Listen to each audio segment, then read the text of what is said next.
welcome to Ocala Arts and Entertainment, guys. I'm your host, Sean Thomas, and I'm here with the great Kayla Moffat.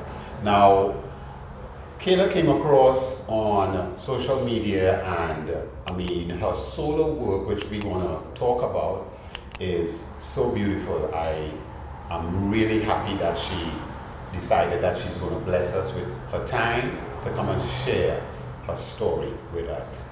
Welcome to the Ocala Arts and Entertainment Podcast. Thank you for having me. I'm so happy to be here. Yes. And the thing is, I must also give thanks to EJ Neves for blessing us with this wonderful space, the NEHS Gallery. So Kayla, tell us about, before we come into this solo project that you have, talk to us about what inspired you to get into art. Are you born in Ocala? Are you from Ocala? Yeah, so I was born and raised in Ocala. I'm actually like fifth generation in Ocala. Okay, beautiful. So I've lived in Florida my whole life. Most of my family's here in Florida. And, I'm very much inspired by the vibrant Florida landscape. Oh, okay, beautiful. Whether it's the cities or the culture or, we have beautiful like forests and beaches and, it's so amazing, just like the vibrancy that you get even just from the people. And I love color and I love vibrancy, and I wanted to kind of show that and express that through my art. So what got you into art? Let's start from, did someone you see inspire you to want to draw, or is it something you started immediately doing in school that you liked? I started immediately. I was always into art. My mom is very creative. My whole family is very creative, whether it's music or art or graphic design. My family's always been big into art, so they encouraged that in me from a very young age. Okay. And in college, I actually got into painting. So that was like my first introduction into painting and creating stuff like that. And I learned very quickly, I am not like a realism kind of girl. I love abstracts. I love creating, something that shows feeling and, emotion through shapes and colors and that kind of thing. So you said college. Which college did you check into to start, growing this skill of yours? So I was actually going for a computer science degree. Oh. And had to take, an arts class. And I was like, this is what I really want to do. This is what I fell in love with, And I actually kind of ended up making that a part of my, actual career through graphic design and marketing and stuff like that. But art for me, that one art class, it was with Michelle Faulkner, I think her name was, my professor. Okay. I'm still like friends with her on Facebook. She likes all my stuff. And she was very encouraging of my talent and everything, even though I had no idea that I even wanted to do this professionally or to show anybody. It was very much like the first time people were like, you should show this. Right. So she's the one that kind of turned you on based on how she presented the stuff. Like it could be something you could actually do as a career, not just a hobby, if that makes sense. Kudos to your teacher. Yeah, she was amazing. Beautiful. So you've been at it from the college, and then what happened after you left college? What happened after I left college? I turned to more of like the career-oriented side of it. I did graphic design for years, in marketing and things like that. I'm still in marketing today. But 2019, somebody saw, I just was like, I should start posting my stuff. Right. I kind of kept it to myself. It was something, friends and family would see it. And commission pieces and stuff like that. But it was really mainly like my therapy outlet. Right. I never really, thought that I could make this into a career or anything like that, or that I would be, a full-time artist, showing and things of that nature. But somebody saw it on social media, and from then on, more and more people started commissioning pieces. I started entering competitions, and the Marion County Cultural Alliance was my first one. Best of the Best. I actually sold my piece from that one, and then I was like, okay, well, maybe if people want to buy it, maybe there's something to this. Oh, that's interesting. Yeah. So you've been just sharing your art with family and friends before you began getting into the social media stuff. So did you begin posting it on, was it Facebook first or Instagram? Or I posted on Facebook and Instagram. Okay, so you created these platforms. Did someone say, hey Kayla, you should be doing this on Facebook or Instagram? Or? Well, I've always done Facebook and Instagram personally. Right. And I'm in marketing, so I understand the power of social media. Right. And this was just like, hey, I'm working on something. It wasn't even finished. It wasn't like I completed this piece. I was in the middle of it, and somebody was like, I want to buy this when you're done with it. Oh. Yeah. So it was like I hadn't even finished yet when people were like already wanting to buy the stuff. Wow. Yeah. That's usually how it works. That's why I always post like unfinished pieces still, is because people will comment, oh, I want to commission a piece on this, or I want to buy this, save this for me, that kind of thing. Say that again, because a lot of people, sometimes they are really trapped in this notion that you have to post something when it's done. Right. But what you are saying is, before it's finished, you are saying you're going to post it so that people could get a view of someone. What's to come. Yeah, you have to like entice people. Show people a process, hey, I'm working on this, or I use this certain product this way, and they can start to see the piece come together. And when you kind of show people the story behind it, people are more likely and more inclined to actually want to buy the piece than if you're just posting a piece on there, because they can't see the vision. Yes. You know, I like that. And that can even work for compositions, like a musician that's composing a piece. You may have a melody that's just this much. Right. Share it. Because that makes sense. It makes sense for someone to be connected even more with this piece. Right. Because they could say, well, oh, I have this, and now this is the whole of what this began to look like. That's beautiful. Yeah. A lot of musicians do that on TikTok. They'll post like, oh, I had this idea in my head, I played this little chorus or this line that I wrote, and then people just blow it up because they love how it sounds, and then they write the rest of the song with it. Well, you know what? You just gave me an idea. I'm not going to share it with you guys. But you will get the post.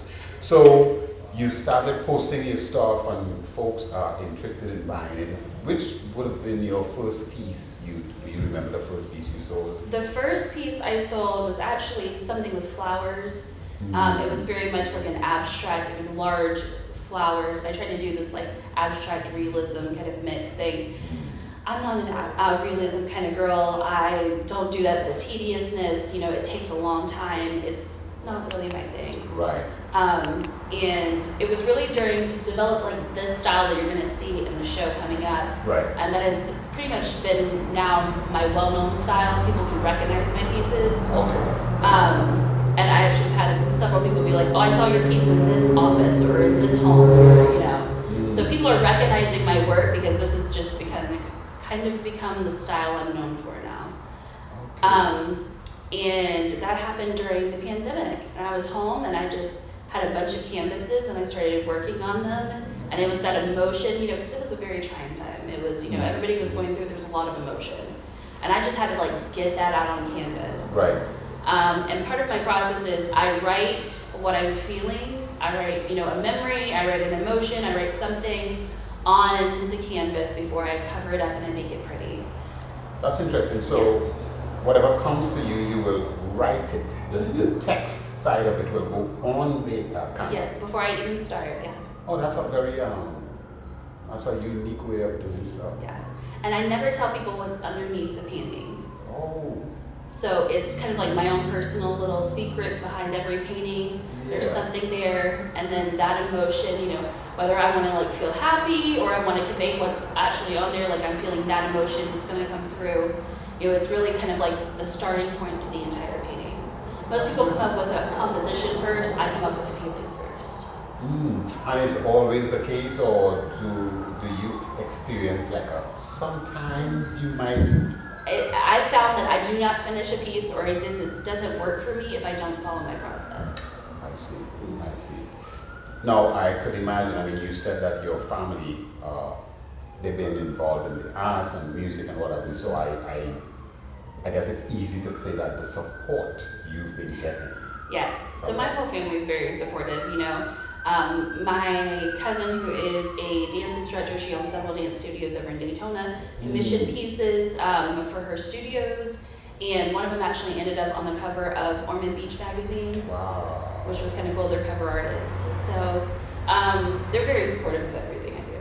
Oh man, that's beautiful. Yeah. So during the pandemic, you said that this solo work that you are about to launch started. Yes. Um, That's really how my did something style inspire? Did you get some kind of inspiration to say that maybe I should focus on trying to do a solo project, or did it just start to work itself into that eventually? It kind of worked itself into that eventually. I had, I would do these one-off pieces for shows or, things around town, these competitions, kind of get your name out there sort of thing. But really wanting to do a solo show, my first solo exhibition kind of came about probably about a year after that.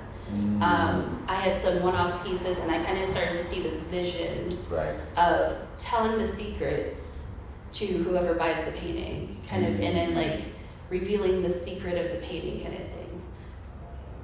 So you began and things just start moving forward.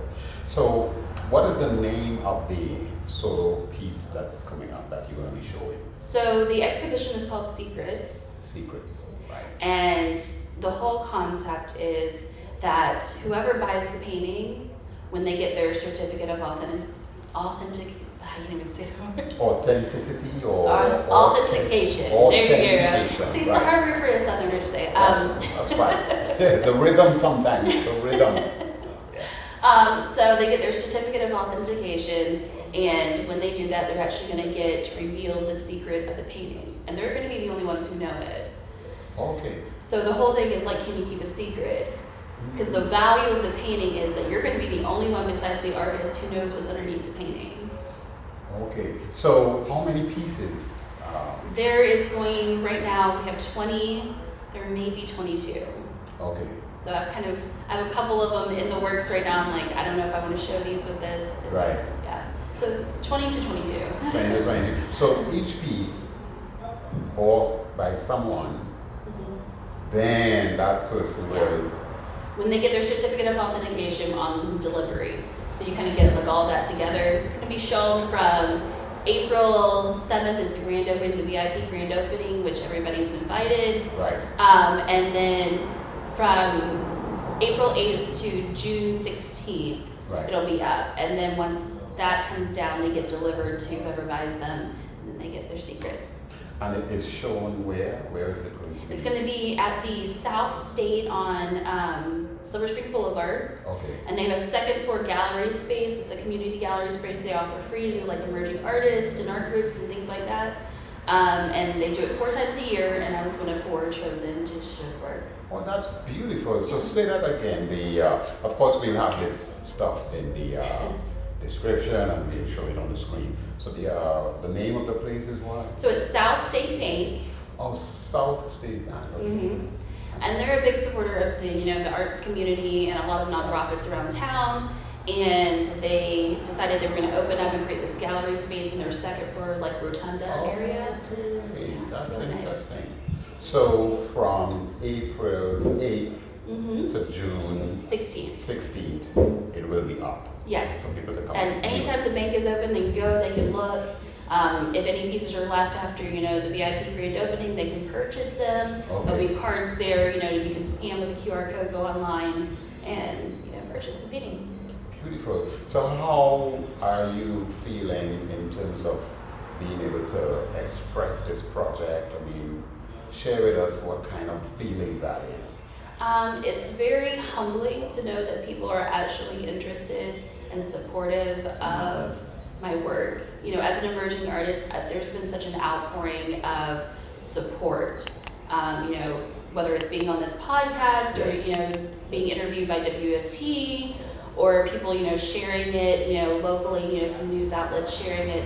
It's very humbling and just great to see the support for emerging artists in Ocala.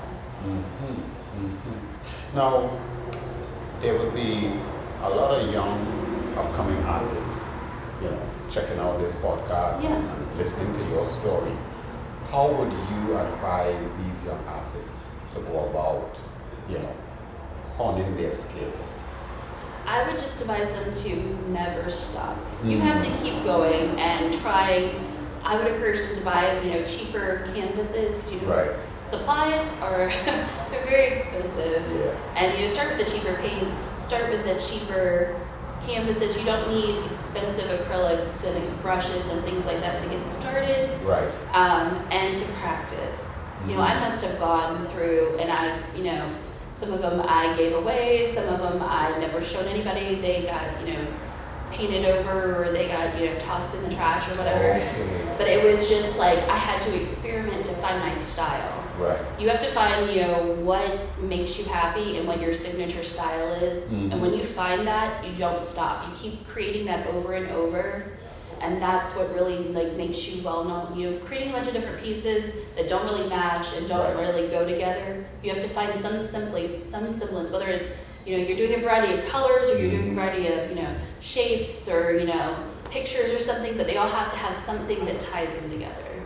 And in terms of following different idols, you know, would you say that they should also, you know, try to figure out who they like? And, yes. You know. And, you know, I don't recommend, you know, copying other styles. Right. But you can take elements. Like there's this artist, Betty Franks, Okay. who does intuitive abstract work like I do.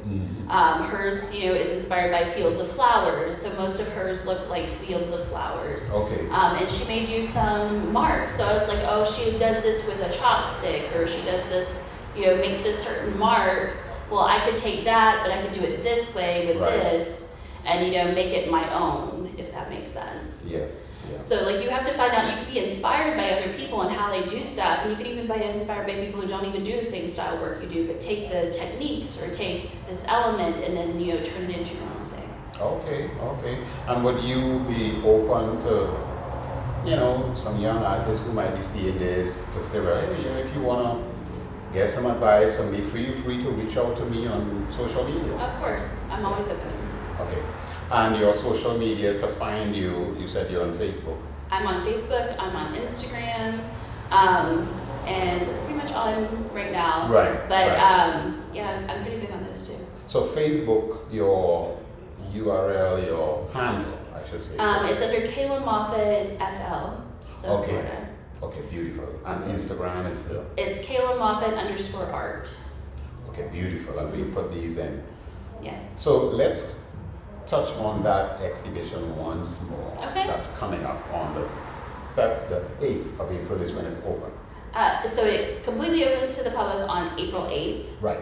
But the VIP grand opening is April 7th, it's a Friday, Right. from 5:30 to 7:30. Okay, beautiful. And so you say once the bank is open, folks will just come in there and view these wonderful, Anytime. beautiful. And the name of the actual project is It's secrets. Secrets. You're not going to tell you what secret is on the day. You have to buy it. I think that's going to be the fun part, though, is coming and seeing the paintings and trying to guess what the secret is. You know, how can you like look at the painting and feel the emotion, and you're like, I'm going to try to guess what's underneath. I think it's kind of fun. Yeah.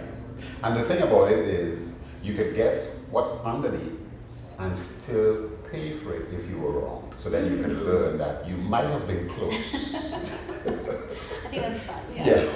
Well, you know, I had a lot of fun with this conversation. I'm happy that you decided you would do this because I don't know, have you done stuff like this before? I have never. I'm more of a behind the scenes kind of girl. Oh. You know, I video and I do podcasts and stuff, but I do them on the other side of the camera. Oh, I see. Right. Okay, so you are now on the receive. Yes, I'm finally on the other side of the camera now. Yeah, beautiful. Okay, so you see how it feels. I do. Folks, you've been checking out Ocala Arts and Entertainment Podcast. I'm hanging out here with Kayla Moffat. So, you know, go check her stuff out. It's coming up on April 8th and it ends in June. Yes. So, and it's at the South State Bank, Ocala. You'll see all of that information. So, we want to, of course, say thank you again to E.J. Neves for blessing us with this wonderful space. We are at the NEHS Gallery, and some of what's behind us is some of Kayla's work. So you will see some of them coming up on the video. So we hope to see you guys at this wonderful exhibition. I hope to see y'all there. It's been great. Kayla, thank you very much. Thank you for having me. I appreciate it. Yes, you're welcome.